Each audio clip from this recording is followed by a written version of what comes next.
Well, hello, everybody, and welcome back to our Victims of Crime series, where you have Ryan and Brian from Undertaking the Podcast, two funeral directors from down in Indiana, and myself, Kari the Mortician, funeral director here in Michigan, and we talk about a crime and a victim of crime.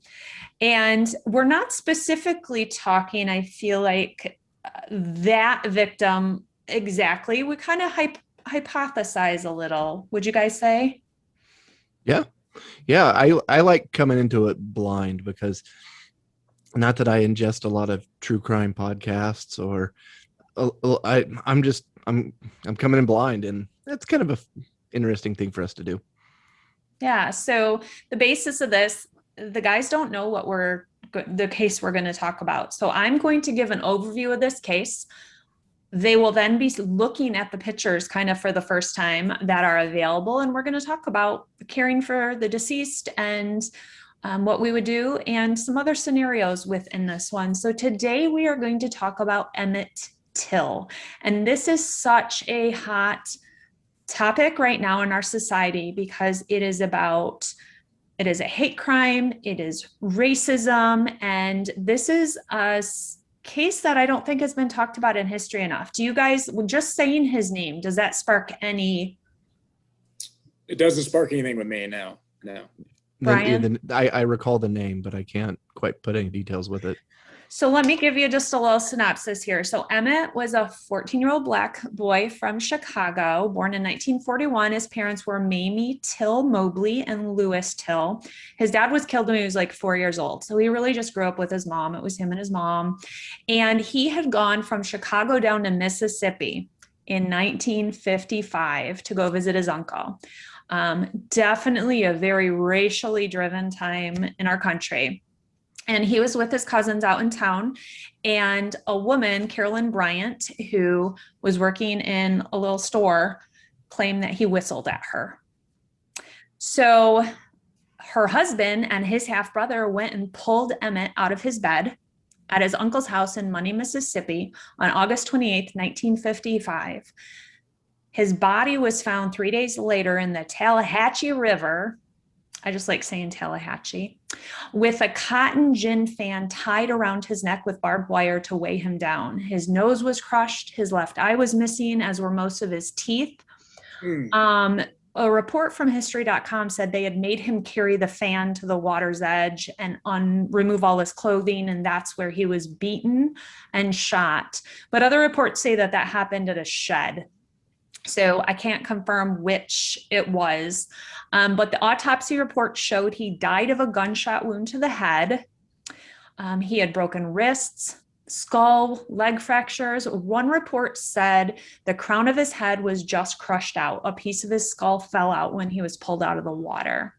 So on top of the trauma of this beating savagely by these adult men to this little 14-year-old boy, he had been in the water for 3 days. So will you guys give some insight on waterlogged body, essentially, and what that might look like? Go ahead, Brian. I was going to pass it off to you, Ryan. So I'm going to assume just kind of where this is at in the world. We're going to be dealing with heat. Well, it was in the summer. You said August. Yeah. August, water, heat. I'm trying to remember back to mortuary school. Kind of the decomposition process with water and versus on land. So could it have slowed it down? Maybe, but I think it's going to present a whole lot more problems anyway. So we have, you're in an environment with animals in nature. So I think that may play a factor. I'm really hypothesizing here what these are. And, as any embalmer would say, it's hard to make a call on what we do until we have someone in front of us. But just this situation plays out in my head that it's going to be very challenging for any embalmer to begin with. For sure. Well, I think you're going to see a lot of tissue saturation and whatnot, Brian. I mean, you're going to see probably some third spacing. skin slip here and there. I mean, there's going to be a lot of that. 3 days isn't a long time to be in water. It really is, guys. I remember as a medic going on, these recoveries with the fire departments, and, it's significant. I mean, people do decompose at different rates, but in the water, it's not pretty either at all. A lot of bacteria and that getting into the tissue. And if you have exposed tissue from the beating and wounds, it gets in easier, and it just there's this swelling that's happens. And especially if there's open areas for that water to get and saturate more, I would think even more so, you get the swelling. So hey, let me ask you this though, through that entire process with someone that has been in water that long, would you worry about, and maybe this is just a dumb question, but I'm going to ask it anyway. I'll ask you two. You've been funeral directors longer than me.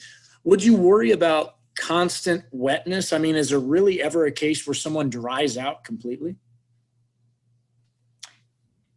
Brian, do you want to answer?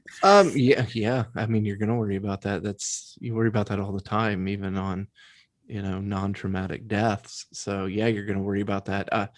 In this case, you're going to have an investigation.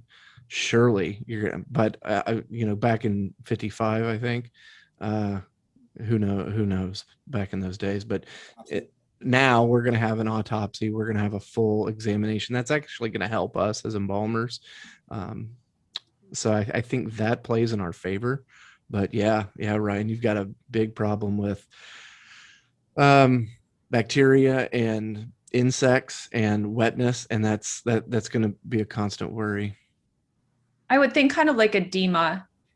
You're going to get in there to dry everything out would be one of the biggest. It's going to be a challenge. With edema, it's always constant fluid soaked tissue where you've got to just battle and try and restrict and draw out as much tissue as you can during embalming. And well, for a white interior casket, that's kind of the reason I'm going back and forth with you. So that's yeah.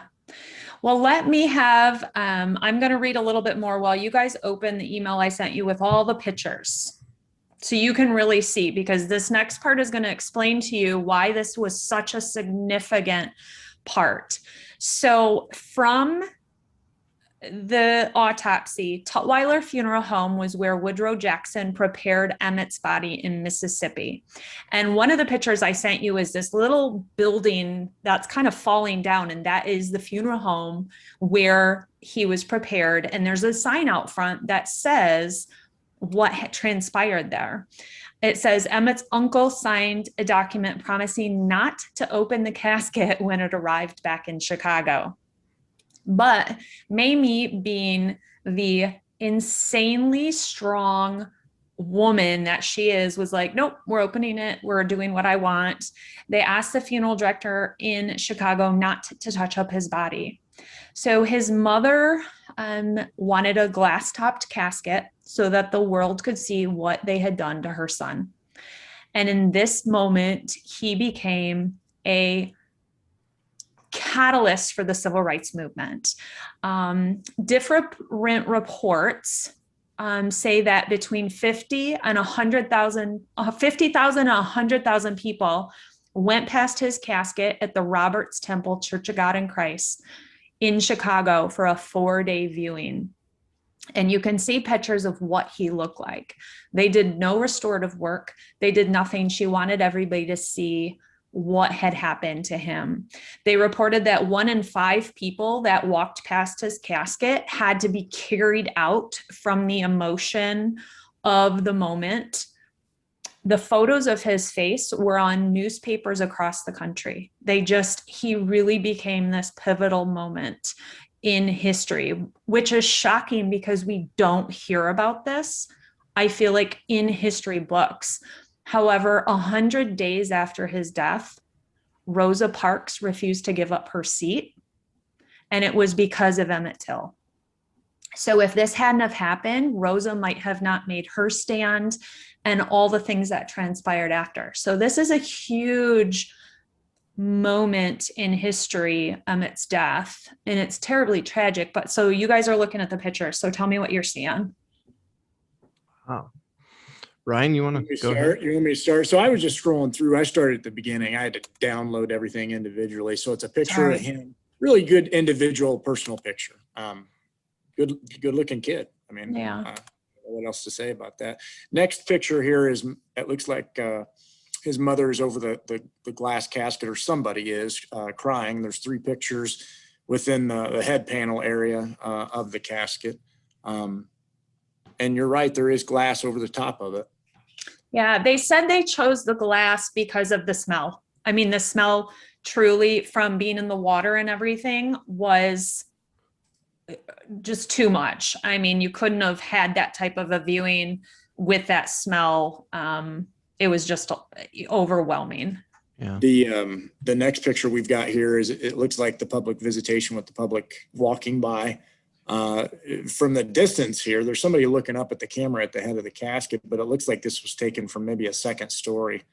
But yeah, he's dressed in a suit and can't really get any type of idea of what you're dealing with when it comes to, any details with features or anything from there. But yeah, there's a bunch of people there. Let's go to the next one here. This one, and Kari, correct me if I'm wrong, this one looks like I've got possibly mom and dad here in the prep room. I don't know who's with Mamie, but because her husband had died, or Emmett's dad. However, she had gotten remarried later. And I don't know if I don't think she was remarried at that time. It might be the uncle might be there, or some other family member. I'm not sure who it is. I have not found who that person is. So, well, and within this, go ahead, Brian. Go ahead. I don't know. I'm in a moment over here, guys. Okay. Well, what I'll say is this: is from the picture that I can see, I mean, there's some obvious disfigurement when it comes to features, facial features and whatnot. It's still it's too hard to really get into any detail. And as I went through these just a minute ago, I don't know that we get into real big detail. No, there's just a couple. I think the one in the preparation room and a couple from the caskets that you can kind of see. Here we go. We've got a side-by-side picture of him and this gentleman in a hat. Good-looking kid. Just good-looking kid. And to the right, it looks like he's actually placed in the casket a full suit, but I think you're right, Kari. There was nothing done. He's got some major deformities when it comes to his lower cheekbones, both sides, mouth, chin, jawline. His lips are very much protruding, and it almost looks like he's got some slip on his face, guys. And I can't tell, or there's something that is either on his face or that has come off his face at some point. Off to I think it's like the right side appears like super droopy. And I think that's, let me look back if that was his left eye was the one that was missing and was broken out. The other thing is I mean, it's just swelling, an immense amount of swelling. When you put these pictures side by side, folks, I mean, they don't even resemble each other. It's horrible. Yeah. I don't know what to say about that picture, Brian. I mean, can you chime in on that at all? I've kind of zoomed in on the one with the wreath at the head of the casket there. I don't know. My mind keeps going back to his poor mom. Thanks. And what a brave decision that she made. Mm-hmm. A massively brave decision. Good for her. I mean, that would not be easy for anyone to do, and under any circumstance. I mean, just even losing a child naturally. Kari, you mentioned something about the glass top casket. That was something that was kind of around more often back in those times. So that wouldn't have been like a terribly hard request to fill. And then while you were talking, I might have been off in space outland while I was looking at these pictures. But did you mention if they embalmed? It said that he was prepared. Okay. At the funeral home down there. But we all know, those funeral directors, that if that situation came in front of us, that they would open the bag, look and say, yeah, he's too far gone, and tell the family there's nothing they can do. And Yeah, most be done. most would. Yeah. Most would. If And it doesn't have to be that way. Let's go ahead and state that out there first and foremost. No, I mean, that's they honored her wish though, that to let the world see as he was. And so let me ask you guys this. If you had been the funeral director and she had said, I want him shown like that, what kind of, I don't want to say moral or ethical debate, but where would you go through in a process, legality and concerns, maybe as a business and everything, with that scenario of, hey, we're going to let everybody see this person as they are? Yeah, we have a due diligence to, our community to, in a way, protect them, that we could be held liable if we do not set the expectation properly. I mean, it is their loved one. They have the right to do it. So for us standing in the way of letting someone see their loved one is a real tough, iffy call. And if a funeral home decides they don't want to be involved in that, that's their right. They've got to protect their business so they can care for their community continually.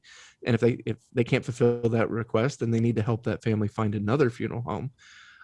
So if this would happen in our community, actually knowing more about this case kind of sets my mind at ease a little bit. There's precedent for it. And, in a way, not that we hide things, hide death, hide the effects of death from the public, because that's not our goal and not what we want to do. But I mean, in a way, this served a major purpose. I mean, his death, I hate to say there's meaning in a death, because death just sucks, and this is just awful. But to have such a positive impact out of a situation that you can't change at all, I mean, there's something to kind of hang your hat on, I guess, Ryan. No, I think it's tough, man, when you get in these positions like this, especially when with a family that says, I want him shown like this.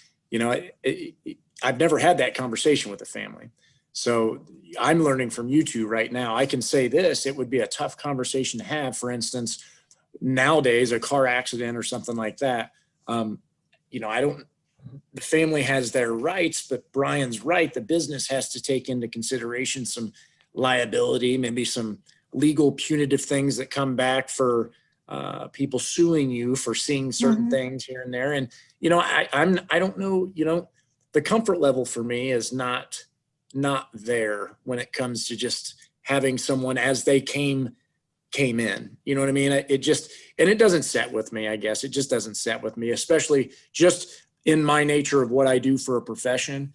You want to fix, you want to change, you want to make things better. I mean, that's what we do. We serve and we try to ease that burden of tragedy. But I don't know that.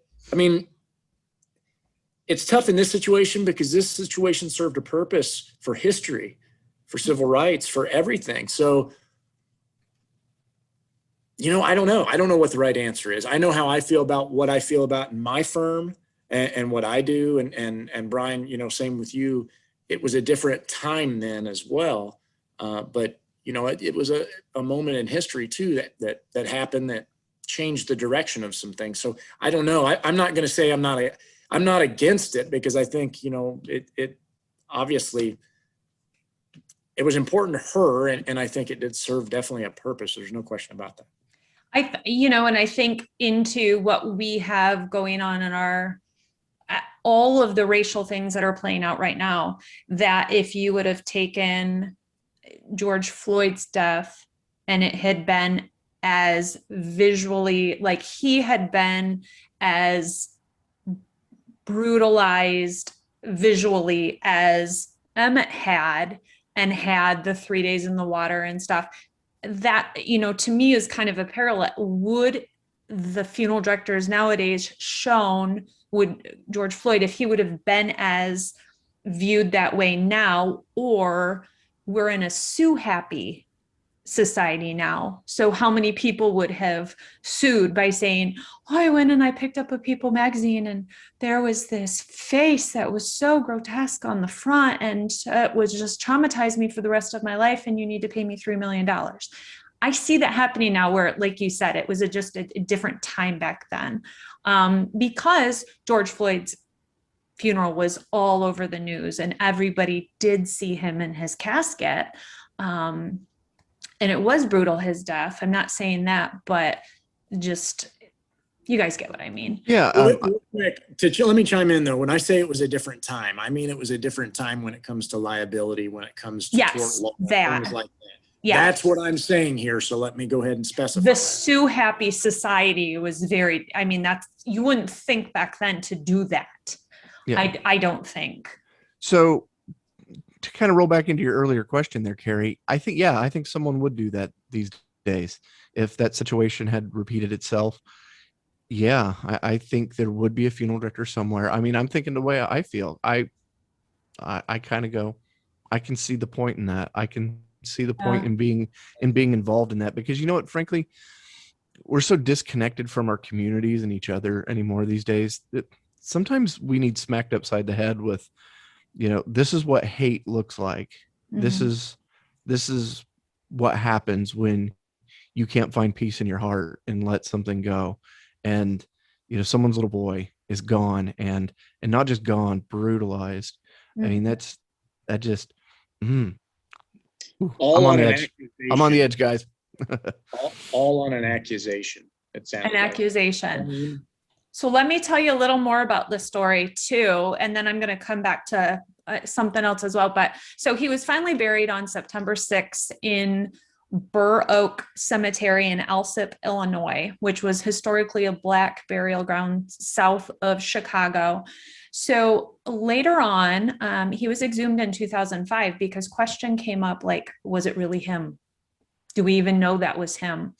And so they exhumed him, tested, it was him. Well, the casket was left with the cemetery. They gathered all these funds and they were going to make this tribute museum thing for him. Well, the casket was actually found a couple years later out in a shed because they never did anything with it. And the casket is now in the Smithsonian. So just like Rosa Parks buses, being shown that you can visit it, you can see his casket in the Smithsonian. So, there's a videotape. I think I wanted to just get to some of this other stuff so we can chat about it. But as you were saying, this accusation, the men were put on trial right after, and 12 white man jury found the guys not guilty, of course. And later that year, those two men were paid a couple $1,000s to do an interview with a magazine, and they fessed and told the whole story, but they couldn't be tried again because of double jeopardy. And that woman did later say she made up the whole thing. So it was all true. This whole thing happened. They were the ones that did it. Nobody ever was held accountable for this crime, which, that's the worst part. But so, and I can't remember where that point of that, why I brought that back up. But so there's an interview, and I put the link in this email to you because it's really interesting. So the funeral director in Chicago that cared for him, his name's Harry Case, and they did an interview with him. And that's what is the link. And he told the story. He worked for A.A. Reynard and Sons for the burial. And he tells about going to the train station and receiving the box that he was in and going back to the funeral home and taking the top off, and, people wanting to know what was going on, and people had broke windows at the funeral home trying to get in to see what was going on. And he said the only way he was identified was this ring that Emmett had wore, because he didn't even look like a human being, was his quote. But he said, the mom said, nope, don't do anything. And he said, nope, we're not going to, and just followed with it and was he's played this epic part, and he's the funeral director. I feel like, you tell all these stories of victims of crimes, and the funeral director gets forgotten in the story. Like somebody had to care for that person that died. Like, so I love that we get to hear the funeral director's perspective from 1955. But so if he had approached, we met, all of us, at the Verney Fountain training, where we talk about this extensive restoration and completely destructing a skull and a head in order to restore. And I look at Emmett and I'm like, okay, this we could totally do, right? We dry out the tissue, we peel off the face, we restructure the bones underneath that have been broken, and we relay the skin on, and we give him back to his mom in a, way that we want to. But she didn't want that. So it's one of those, like, if we have the skill, the battle between skill that we know we could do and following the mom's wishes. It's a tough call. I think it definitely puts the funeral director in a bad position when it comes to some conversations that you have to have. But it's a tough call, especially, mom wanted to make sure that her son was remembered. This is a remembering. This definitely created the legacy and the tribute that he deserved. I mean, especially within the civil rights movement too. When it comes to the funeral, I mean, you've got 50 to 100,000 people coming through a funeral. What kind of a team, what kind of build up to do that kind of a funeral? Would you guys have any thought, what kind of a...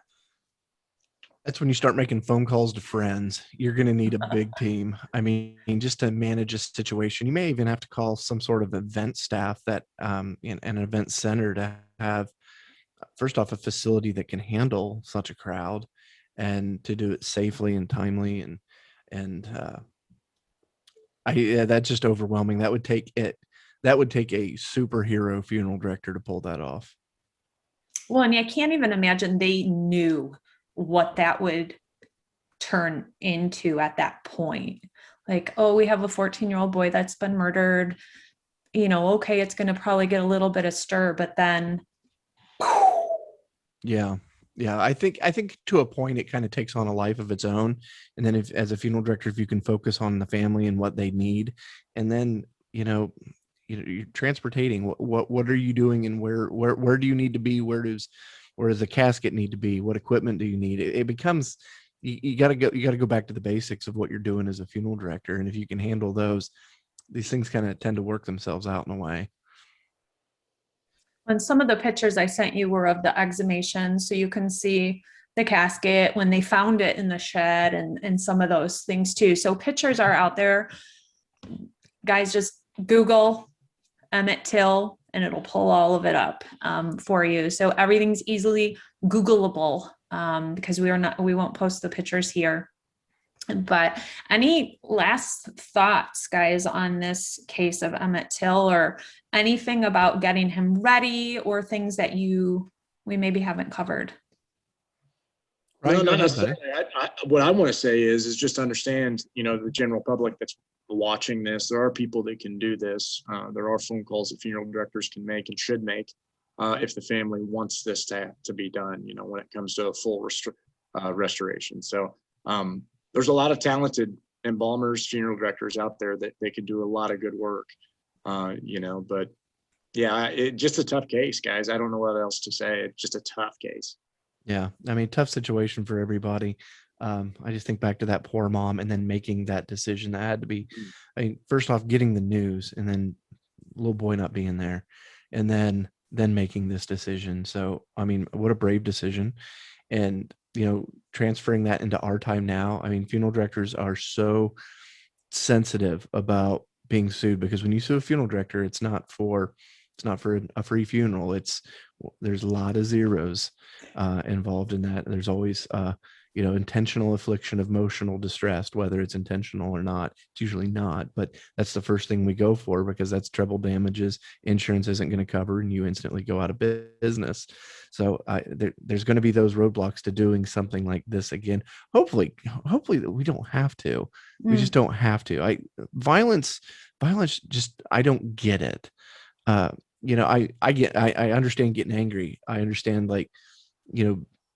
toxic masculinity and punching a wall or something and then feeling really stupid about it afterwards. But hurting another human being to the point of death, to the point of just brutally murdering somebody, I don't get it.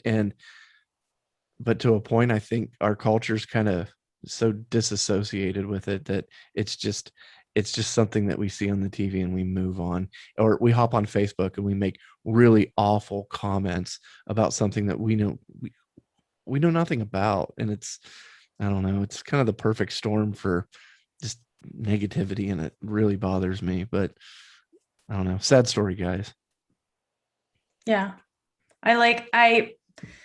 There's things in history that just didn't get covered enough, and this is one of them. And it's if more people can just learn about these moments in history and some of who these people were, and I think it's important, especially that the choices mom made back then, her standing there looking over his body in the preparation room. You can for her to look at her son, who had to have smelled horrible from the whole situation. The smell in that room, I feel like I can just smell it. The waterlogged, decomposing, broken body of her little boy. And she's standing there and she says, nope, they're all going to see him and they're going to do this.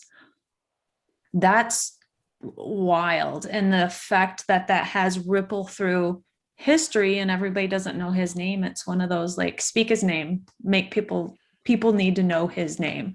I mean, it should be required part of the curriculum in mortuary school. Yeah. I mean, just for the situation itself, and then for what that funeral director helped a family do. It's heavy stuff. And I mean, he could have locked that lid when he opened it and said, no way, you're not seen there. I'm not allowing it. And could have never let her see him.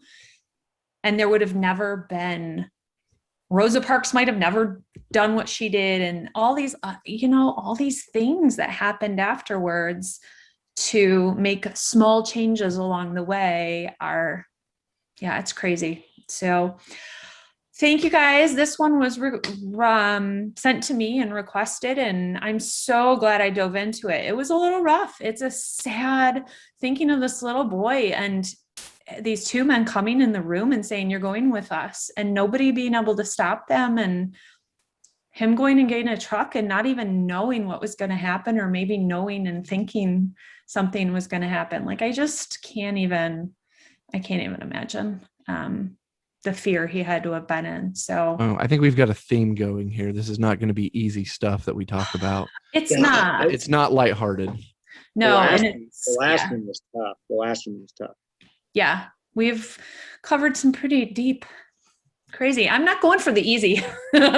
I'm not going easy at all on you guys. So thanks for going on the journey with me. But catch us on the next episode. Make sure to catch Ryan and Brian on Undertaking the Podcast on any podcast platform. They cover such a wide variety of stuff that go check out their podcast, guys. But we'll catch you on the next one. If you have a case you want us to cover, definitely send it over. I've got a list going of ones that people have recommended that we dive into. So we have a lot to do, a lot to come up for. So thank you guys. We'll see you on the next one. Thanks, Kari.